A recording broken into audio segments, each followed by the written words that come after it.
Hi అందరికీ. వంట చేస్తూ యూట్యూబ్ గురించి అయితే 2 మాటలైతే మాట్లాడుకుందాము. ఏంటంటే యూట్యూబ్ పెట్టంగాల్నే అబ్బా సబ్స్క్రైబర్స్ వస్తారు, డబ్బులు వచ్చేస్తాయి అని అనుకుంటారు. కానీ అవి ఏం జరగవండి. చాలా కష్టం ఉంటుంది యూట్యూబ్ వెనుక.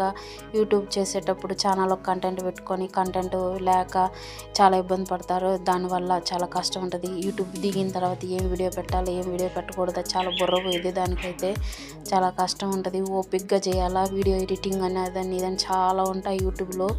మనం అది క్లారిటీ రాకపోయినా వ్యూస్ రావు. యూట్యూబ్ అంటే అంత ఈజీ కాదండి. మనం ఎంత నమ్మకంగా మనకి వస్తుంది, మన నమ్మకం పెట్టుకొని కష్టపడుతూ ఏదో ఒకటి చేస్తూ పోతుంటేనే మనకి వ్యూస్ వస్తాయి. కష్టపడి చేసే వీడియోకి అయితే వ్యూస్ రావండి, వాచ్ అవర్స్ రావు, సబ్స్క్రైబర్స్ రారు. ఏదో ఊరకానికి అట్లా పెట్టేసిన వాటికైతే వస్తుంటాయి. ఈ వీడియో నచ్చినట్లయితే ఒక చిన్న లైక్ చేయండి ఫ్రెండ్స్, కామెంట్ కూడా చేయండి. మరిన్ని వీడియోస్ ఇలాగే మాట్లాడుకుంటూ చేసుకుందాం. Bye bye, thank you.